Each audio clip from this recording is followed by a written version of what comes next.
चलिए बहुत बहुत स्वागत है एक बार देश के जितने भी हमारे एनडीए एस्पिरेंट हैं और लगातार एग्जाम क्वालिफाई करने के बाद सबसे बड़ा प्रश्न जहन में यही चल रहा है कि सर आखिर हमें एसएसबी के लिए क्या करना है। बीइंग अ मेजर कल्सी परिवार ही हमारी मौलिक जिम्मेदारी बनती है। देश का जो हमारा 8000 से अब एनडीए कैंडिडेट रिटन एग्जाम को क्वालिफाई किया है उसके प्रति हमारी एक जिम्मेदारी बनती है कि आखिर वो इस समय खुद को कैसे फोकस करे और आगामी आने वाले एसएसबी के लिए खुद को बेहतर करे। Being a major Kalsi classes लगातार हम सब कोशिश कर रहे हैं हर बच्चे को बिल्कुल इंडिविजुअल फोकस और गाइडेंस के साथ एक बेहतर डायरेक्शन में ले जाना। जहां ये ट्रेनिंग किसी 14 डेज की नहीं है बल्कि ट्रेनिंग एक ऐसे एहसास की है जहां पर हम बच्चे के अंदर वो जज्बा ला दे रहे हैं कि वो कह सके कि now sir I am ready and I will do it. तो इसी एहसास को पॉजिटिव बनाने के लिए और आपको पॉजिटिव एहसास कराने के लिए फिर से आज हमारे साथ जुड़ चुके हैं captain SK sir.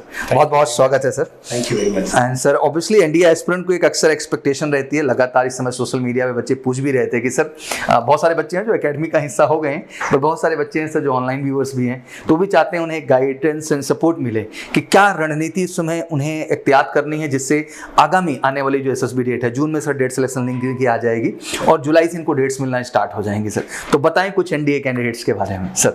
Sir NDA बिल्कुल रॉ मटेरियल है, finest raw material which arm forces can extract is in NDA entry.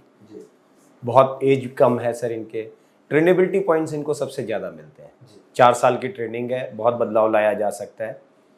ये बच्चे बस जो एक्स्ट्रा ऑर्डिनरी एफर्ट्स लगाते हैं, फ़र्क कहाँ आता है? These people want to become extraordinary. No, extraordinary कोशिश में ये लोग क्या करते हैं सर, विशफुल आइडियाज़ या ज़्यादा विशफुल होने लग जाते हैं। They should remain realistic.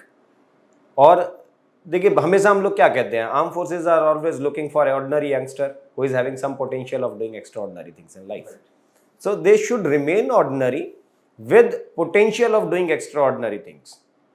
बहुत एक्स्ट्राऑर्डिनरी या बहुत परफेक्ट होकर के जाने की जरूरत नहीं है। काम जो इनको करना चाहिए that should be on their language. The prime requirement of selection board is your comfortability with language. ये क्या करते हैं सर, जबरदस्ती की इंग्लिश बोल रहे हैं। इनको पता नहीं कहाँ से एक गलत फहमी होती है कि इनको लगता है कि everything we have to express should be in English.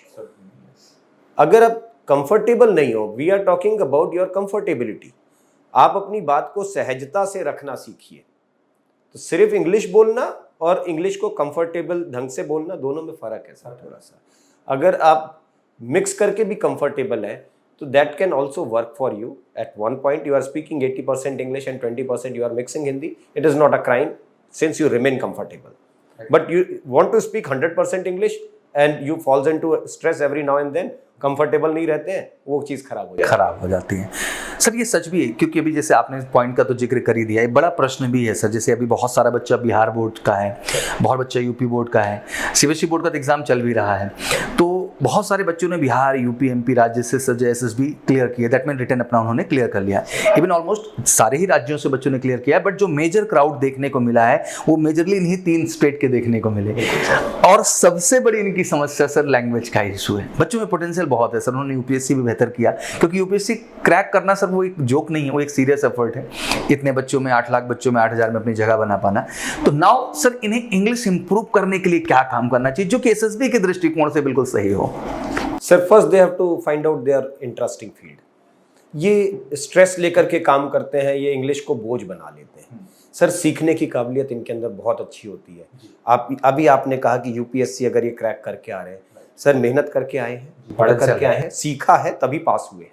तो जब आप वो सीख करके रिटन पास कर सकते हैं तो ये भी सीखा जा सकता है। बस अंदर से आपको ये एहसास करना होगा कि the only thing which can become a hurdle in me and my success is my language. I have to work out on that. और आप अपनी डे टू डे लाइफ की जितनी बातें हैं उनको आप इंग्लिश में बोलने की कोशिश करें। ये क्या करते हैं सर, इंग्लिश सीखने के नाम पर न्यूज़पेपर उठा लेंगे, इंग्लिश सीखने के नाम पर कोई बहुत बड़ी मैगजीन कॉम्पिटेटिव जो इंडिया टुडे। इन बच्चों की ही गलती नहीं, अक्सर जब वो बात किसी से करते हैं तो उन्हें लंबा लंबा ये बताया भी जाता है कि ये मैगजीन उठा लीजिए, द हिंदू पेपर उठा लीजिए। यूट्यूब पे सर बहुत सारे आप सुनते भी रहते होंगे कि अखबार पढ़ने की आदत पड़ गई। जी। अखबार पढ़ना एक शौक है सर, वो अगर पढ़ रहा है इंटरेस्ट के साथ वो खुद पे खुद सीख गया होगा। वो बच्चे को सिर्फ इंग्लिश सीखना है सर। अगर वो स्पोर्ट्स में इंटरेस्टेड है, वो जाए स्पोर्ट्स स्टार खरीद ले और वही मन से पढ़े तो भी इंग्लिश आ रही है। और आप अपने सब्जेक्टिव कंटेंट से बाहर जितना इंग्लिश बोल सकते हैं, आप अपने डेली रूटीन को इंग्लिश में बोलना शुरू कर दीजिए। बिल्कुल राइट सर। आप 80% जिंदगी अपनी खुद की सुबह से शाम तक इंग्लिश में ले आइए। Write a letter to your father, speak to your friend in English, write your daily routine every day. ये सब चीजें ही अगर ये करते रहेंगे तो मुझे लगता है सर यही बेसिक है। बिल्कुल। और सर देखिए सर, लैंग्वेज का कितना बड़ा रोल है, आप ये समझिए। हमारे यहाँ से जितने सिलेक्शन हुए sir, we had given selection from Haryana, Bihar, UP, वो ही जगह जिनको अभी हम कह रहे थे कि लैंग्वेज की प्रॉब्लम आती है। और हमारे से चाहे वो ऋतिक हो, चाहे वो आदित्य हो, चाहे हर्ष पांडे हो, हर्ष शर्मा हो, कोई भी बच्चे सर, और वो सब के सब बहुत फ्लुएंट नहीं थे, फिर भी सिलेक्ट होकर के गए। That is their comfortability level. और यही सबसे ज्यादा अहम है। और उन बच्चों ने ये भी कहा कि हमने सर इंग्लिश पे काम भी बहुत किया, हमने स्टोरी राइटिंग की बहुत प्रैक्टिस की, हमने ज्यादा से ज्यादा मिरर्स के सामने खड़े होकर बोलने की कोशिश की, अपना विचार रखना, अपना ओपिनियन रखा, उसमें गलतियां भी हुई बट उनको करेक्ट करने की कोशिश की। सर इनको खुद भी रियलाइज कर, देखिए एक चीज होती है ना, स्टेप्स बोलते हैं उसको, S stand for self, T training for essential, E personal skills. तो ये जो self training for essential personal skills पर अगर ये खुद सेल्फ ट्रेनिंग है, ये इस पे खुद काम करना होगा इनको। How do you live your life, what is your daily routine, how do you speak, ये सब चीजों के ऊपर अगर आप खुद भी थोड़ा थोड़ा काम, अपना इंटरेस्ट खुद जगाना होगा। ये दूसरों के पीछे जल्दी भागते हैं सर। जिस दिन मैं, जैसे मान लीजिए मैं आपकी तरह बनना चाहता हूँ, विच इज नॉट पॉसिबल, मैं 100% आपकी तरह नहीं बन सकता। Right sir. During this process हुआ क्या, मैं आपकी तरह बनने चला, मुझे एसएसबी में जाना है, मैं इस प्रोसेस में आधा तो आपकी तरह बन गया और आधा मैं अपनी तरह बन गया। मैं कॉम्प्लिकेटेड पर्सनालिटी हो गया। उससे ज्यादा बेहतर होता है कि मैं अपनी तरह ही रहता और आपसे मैं इंस्पायर होकर के अपनी लाइफ में उन चीजों को फॉलो करता अपने नजरिए से, वो ज्यादा एग्जैक्टली यही जरूरी है। और ये डिफरेंस समझना बहुत जरूरी है। हाँ, किसी से आप इंस्पायर होकर उसकी अच्छी खूबियों को आप जीवन में उतारें, that is a different thing, and copy करना किसी को, that is a different thing. तो वो हमें नहीं करना है। अब सर इस कड़ी में बढ़ता है, क्योंकि स्टेज तो कई सारी है, स्क्रीनिंग का भी पार्ट है, साइकोलॉजी भी है, इंटरव्यू भी है, जीटीओ भी है। पर्सनल इंटरव्यू पार्ट पे आता हूँ सर। पर्सनल इंटरव्यू के लिए कैंडिडेट को किस तरह से खुद को तैयार करना चाहिए कि कल को होने वाले 30 मिनट 45 मिनट का जो सेशन है एक इंटरव्यू में, बिल्कुल इतने सीनियर और सर इतने एक्सपीरियंस्ड जो है व्यक्ति सामने रहते हैं, तो उनको फेस करने के लिए किस तरह की चीजों पे काम करना जरूरी है सर? पहली बात तो ये जो डर बनाते हैं सर, इंटरव्यू शब्द इनके सामने जोड़ दिया गया, वो इतना डर जाते हैं इंटरव्यू के नाम से। और शब्द ही ऐसा है कि बड़े से बड़े आदमी को आप कह दीजिए इंटरव्यू है तो वो डर जाता है, बिल्कुल बढ़ जाती है। बिल्कुल सच है। उससे ज्यादा पहले इनको ये समझना होगा, it is not interview, it is interaction, it is personal interaction based on two things, their PIQ form, personal information questionnaire, and CIQs, जो कॉम्प्रिहेंसिव इंफॉर्मेशन, बुनियादी जानकारी इनको कितनी है। तो देयर आर 6 CIQs, और वो 6 की 6 कॉम्प्रिहेंसिव इंफॉर्मेशन जो है, you should know about your self, you should know about your family members, you should know about your place, you should know about your friends, what all achievements you had made in your life, what are your objectives, and bit of general awareness। अगर ये चीजें किसी बच्चे के अंदर ठीक है और उसका इंटरेक्शन लेवल ठीक है, ये इंटरव्यू के चक्कर में डर जाते हैं। कई बार बच्चे को पता होता है, उसके बाद भी डरा सहमा सा बैठा रहता है, बड़ा फोबिया बनाया भी जाता है सर, कभी कभी मैं देखता हूँ। हाँ, बताने के तरीके हैं सर, एक ही चीज को आप डरा के समझा लीजिए और उसको आसान बना के समझा लीजिए। बहुत टेक्निकल चीजें उसमें यूज करेंगे तो बच्चा डर जाएगा, और 10+2 का मासूम बच्चा है बिल्कुल अभी। सर देखिए, अगर मैंने कोई बहुत टेक्निकल वर्ड्स यूज करने शुरू कर दिए, एक बार को बच्चे के दिमाग में ये इंप्रेशन आ जाता है कि इनको नॉलेज है, मगर मैंने नॉलेज दिखाई है, मैंने ये नहीं सोचा कि इस बच्चे को कितना समझ में आएगा। Teaching is an art sir, और अगर ट्रेनिंग दी जा रही है तो पहले हमें उस कैंडिडेट के स्तर पर आना पड़ता है कि ये कहाँ पर स्टैंड कर रहा है, और अगर मैं उसके लेवल पर आकर के उसे समझा रहा हूँ तो उसको समझ में आ जाएगा। मैं बहुत कॉम्प्लिकेटेड चीजें कर रहा हूँ तो वो उसको डरने लग जाएगा। अभी क्या है सर, एक कर्नल साहब, जो इंटरव्यूइंग ऑफिसर इज कर्नल और a brigadier ranked officer, if they are lucky enough they can be interviewed by a major general also, जो कमांडेंट होते हैं। तो आप इतने सीनियर ऑफिसर के साथ बातचीत करने जा रहे हैं और आपके अंदर कोई इंटरेस्ट नहीं है उनसे बातचीत करने का, आप डरे समय से बैठे हैं, कोई एनर्जी नहीं है। आपके जवाब सही हो सकते हैं, बट लास्ट में जो आपको रिमार्क मिल रहा है, over stressed candidate, energy level was very low, तो फिर कहानी तो खत्म हो गई। खत्म हो जाते हैं। और जो आपने C1 से लेके C6 तक का पूरा क्वेश्चनायर भी हमें समझा CIQ के आधार पे सर, बट ये नॉर्मल क्वेश्चन है, आपने 4-5 पॉइंट में सब तो क्लियर कर दिया भाई, अपने विषय में जानो, नेबरिंग जानो, फैमिली जानो, फ्रेंड्स जानो, रिलेटिव्स जानो, और जहाँ की सराउंडिंग से आ रहे हो लिटिल बिट अवेयरनेस आपको होनी चाहिए जनरल। बेसिकली सर यही है, बस आप इन बातों को अपने शब्दों में कितने कॉन्फिडेंट तरीके से रख ले जाते हैं, यही आपका overall. Sir more important is their interest of interaction with some senior person, right, that is to be checked। आपको जवाब नहीं आ रहा है, आप हंस करके अगर ये कह देते हैं कि sorry sir I can not recall it at present and I let you know later, ये बहुत अच्छा है, रादर देन मैं डर जाऊं सहम करके और फिर मैं उनको घुमाने लग जाऊं, I start beating around the Bush, वो चीजें खराब हो जाएंगी इनके लिए। तो मुझे लगता है सर, अगर अभी मैंने आज एक ही पार्ट की बात की, अभी सीरीज हमारी जारी रहेगी और बेटा मैं लेके आऊंगा सर से साइकोलॉजी का। देखिए कितना यही होता है एक्सपीरियंस, कि आपको कितने छोटे शब्दों में सर ने चीजों को क्लैरिटी दे दिया। शायद यही चीज सर साइकोलॉजी को भी लेकर बड़ा फोबिया फैलाया गया। हम इस मसले पे भी आएंगे, बट अगले सेशन में आएंगे सर। हम जीटीओ को भी लेकर सर एक अजीब सा डर पैदा किया जाता है बच्चों के दिमाग में, जीटीओ नहीं मालूम नहीं तोप हो गया पूरा का पूरा। तो it's a very very wrong exactly, और ये बच्चों के अंदर डर भी बैठा है। इसके चक्कर में तो सर मैं 2-4-6 बच्चों से मिला जिन्होंने कहा सर मैं दूंगा ही नहीं, मतलब इस लेवल का फोबिया उनके अंदर आया। मैंने कहा बेटा ऐसी कोई बात नहीं, इट्स अ वेरी जेन्युइन, आप एक बार हमारे यहाँ हिस्सा बनिए, आपको इतना इजी तरीके से, इतना नॉर्मल तरीके से हम सिखाएंगे। समझिए कि इसमें ये मत फील करो कि सामने से ऑफिसर आ रहा है केवल डांटेगा, मतलब बच्चों का सर एक फोबिया है। बट सर वो तो एक गुरु की एक्सपेक्टेशन करता है, एक शिक्षक की एक्सपेक्टेशन करता है जिससे वो सीखने बैठा है, और वही कनेक्ट सर वो डिमांड करता है, क्योंकि है वो सर छोटा भी मासूम छोटा था। इनके डर को बचाने के लिए ही आप सिलेक्शन बोर्ड का प्रोसेस देखिए, पहले कॉन्फ्रेंस तक कोई भी ऑफिसर यूनिफॉर्म नहीं पहनता है, वो सब सिविल ड्रेस में ही रहते हैं, ताकि आप डरे ना, आप खुल करके काम कर सके। इससे ज्यादा फौज क्या करे, आप क्या कर सकते हैं, फिर भी आप डरे जा रहे हैं। जब अच्छा लोगों ने ये बाहर एक जो फोबिया बना दिया है, एसएसबी बहुत टफ चीज है सर। एसएसबी से आसान है क्या? कौन सा सब्जेक्ट का टेस्ट है? कोई सब्जेक्टिव टेस्ट नहीं है, it is purely test of your behaviour.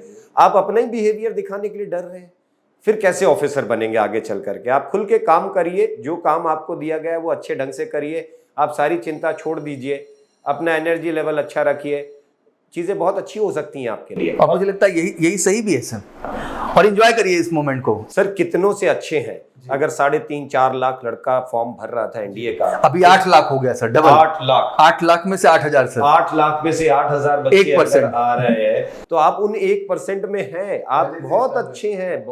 बस अपने डर की वजह से आप वहां से बाहर हो जा रहे हैं। और घबराने की जरूरत नहीं है सर। जैसे बच्चों को मैंने ये भी ऐड ऑन किया, क्योंकि इनको सर इस समय गाइडेंस की जरूरत है। जैसे बहुत सारे बच्चे हैं घर बैठे हुए हैं, अब है क्या सर, मॉक इंटरव्यू जब तक आप यहाँ आकर नहीं देंगे, वो कहते हैं ना ठाकुर सर को एक बार आकर के आप नहीं फेस करेंगे तो नेवर अंडरस्टैंड कि एग्जैक्टली मॉक है क्या, और वो एक मौका मिलता है खुद को सुधार करने का। अनटिल आप साइकोलॉजी टेस्ट में नहीं बैठेंगे, आपका डोजियर हमारे पास नहीं होगा, हम नहीं जज कर पाएंगे क्या कमियां हैं और क्या बेहतर, क्योंकि बच्चों का प्रश्न लगातार है सर मैं काम कर रहा हूं, बट मसला यही है कि कहाँ काम कर रहे हो। क्या आपको ये बात पता है कि जहां काम करना चाहिए वहां काम कर रहे हो कि नहीं कर रहे हो? जायज बात है। और कोई असेस कर रहा है आपको कि नहीं, किसी के ऑब्जर्वेशन में काम कर रहे हैं तो उसको सुधारा जा सकता है। आप खुद से काम करे जा रहे हैं और आपको पता ही नहीं है कि मुझे सुधार कहाँ करना है, तो उसका भी कोई फायदा नहीं मिलने वाला। तो इसीलिए मैं कहता हूं सर कि ये ट्रेनिंग 14 डेज की नहीं है, ये ट्रेनिंग अगले 2-2.5 महीने तक की है, और वो एमकेसी ही आपको पूरे भारत में दे सकता है, जहां हम सब बिल्कुल वचनबद्ध हैं आपको हर बार उसी एनर्जी और पॉजिटिविटी के साथ गाइड करने के लिए, जो आप में आत्मविश्वास लाएगा, और इसलिए हर चीज आपको कंफर्टेबली हम सिखाएंगे और एक एहसास इनके अंदर पैदा करेंगे कि आप भी कर सकते हैं। बस आपके अंदर विश्वास होना चाहिए। लास्ट सर 2 लाइन, क्योंकि सेशन में इसको काफी बढ़ाऊंगा तो थोड़ा छोटा वीडियो रख रहे हैं हम, तो कुछ लास्ट लाइन सर इनके मोटिवेशन के लिए क्या कहना चाहेंगे, जितने भी एनडीए एस्पिरेंट है देश के सर, सब देख रहे हैं इसको। बस sir they are too young, अभी बहुत छोटे हैं।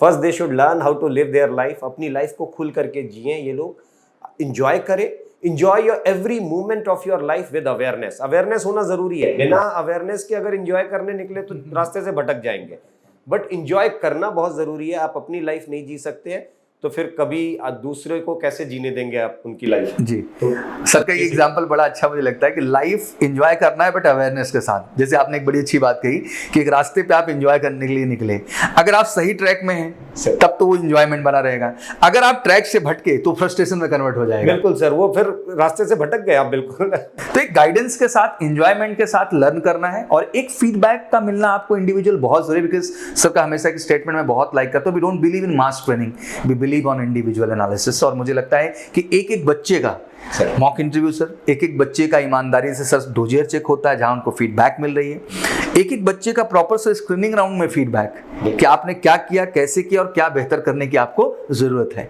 सर देखिए, आपके जो ट्रेनिंग प्रोग्राम है इसकी सबसे अच्छी बात क्या लगती है कि पहले दिन ये आइडेंटिफाई कर लिया जाता है कि इसमें से कौन से कैंडिडेट है जिन पे बहुत ज़्यादा अभी मेहनत करनी है।